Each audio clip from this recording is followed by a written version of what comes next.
Security just dragged the Prime Minister out of Parliament. Cameras were rolling. The world watched as Keir Starmer, the man who built his career on calmness, control, and composure, was escorted out of the House of Commons by security officers in front of hundreds of stunned MPs. His face was pale, his voice cracking, his temper broken. The Speaker's voice echoed across the chamber, shaking with disbelief. "Prime Minister, you are suspended from the House." And just like that, for the first time in British history, a sitting Prime Minister was forcibly removed from the floor of Parliament. It wasn't fiction, it wasn't satire, it was real, and it was being live-streamed to millions. People watching at home thought it was a prank, a deepfake, a glitch in the broadcast feed. But no, it was happening. The most powerful man in Britain had lost control, and the entire system seemed to crack in front of everyone. This was supposed to be just another Wednesday. Another Prime Minister's questions. Another round of political theatre. Instead, it became the day Westminster collapsed. Rewind 48 hours. The atmosphere in London was already electric, or toxic, depending on who you asked. Inflation had cooled, but living costs were still brutal. Strikes lingered, energy bills were suffocating households, and Parliament was a pressure cooker of frustration.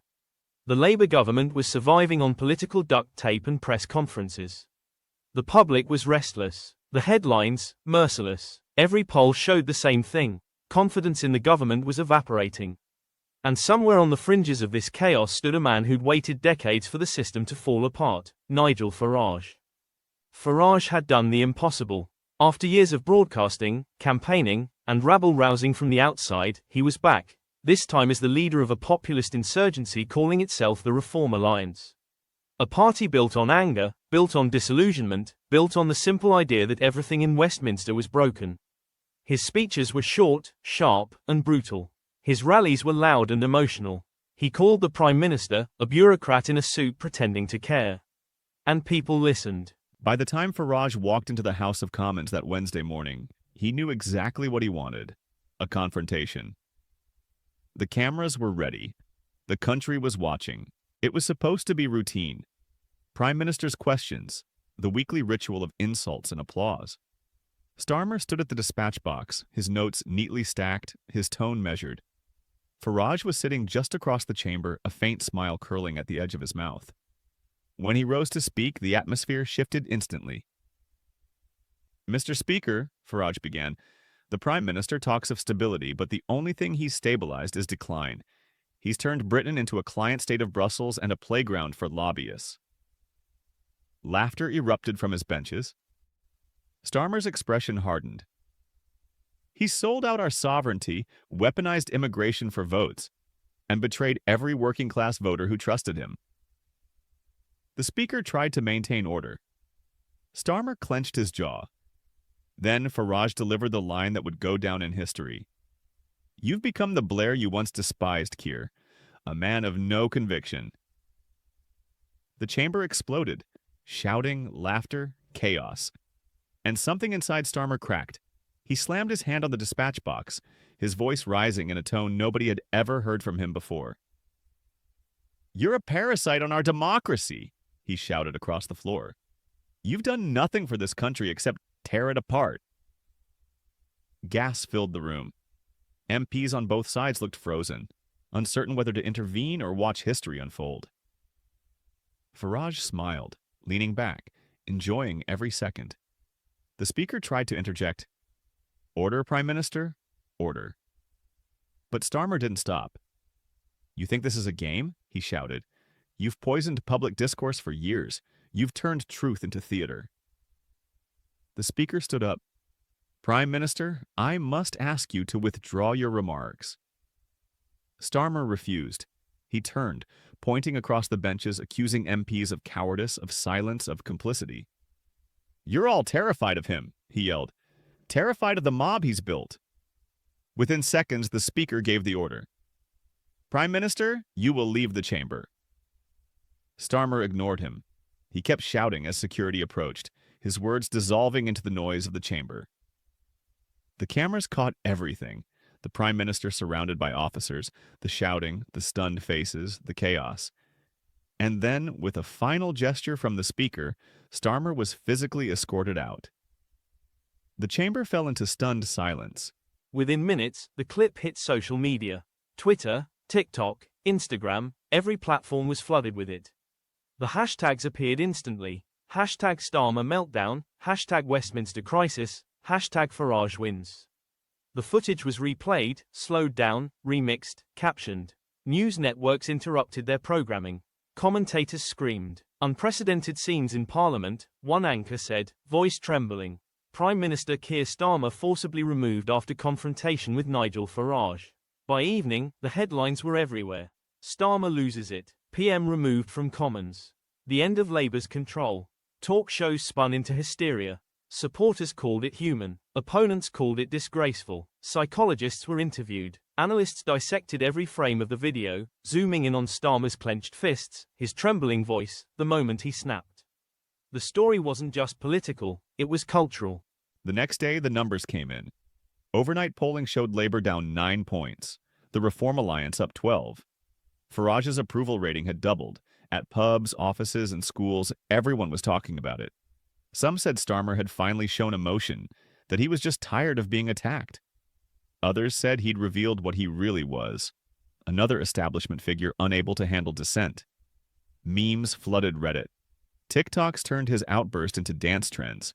A remix of him shouting, "You're a parasite," over electronic beats hit 2 million views in a day. Inside Downing Street, it was panic.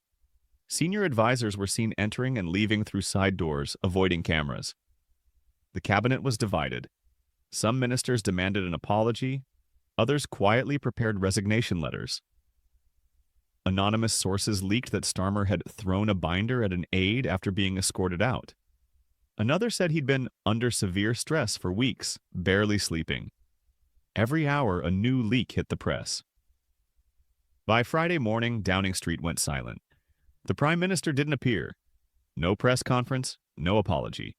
The government's official account posted a single line. The Prime Minister will address the House in due course. But the Speaker announced something else. Starmer was suspended pending review of his conduct. The message was clear. No one, not even the Prime Minister, was above the rules. Outside Westminster, protests broke out. One group demanded his resignation. Another demanded the Speaker's. Farage appeared outside the Reform Alliance headquarters, surrounded by cameras. "This," he said, "is the day the people took back Parliament." The crowd roared. His supporters saw destiny. His critics saw manipulation. Either way, Farage had become the face of British politics overnight. Foreign governments began to react. In Brussels, officials expressed concern. In Washington, a State Department spokesperson said they were monitoring the situation closely. The pound fell 3% in 24 hours. The markets were nervous. Britain looked unstable again. The optics were disastrous. Then came the whispers. A leaked email thread from a senior civil servant suggested that the outburst might not have been spontaneous. That Farage's team had strategically provoked the Prime Minister, even coordinating heckles from the public gallery. That the Speaker had been pre-warned of potential disruption. None of it was proven, but it didn't matter. The conspiracy had begun. YouTube channels went into overdrive. Commentators claimed it was an orchestrated coup to destroy the Labour government. Others said Starmer had simply cracked under pressure.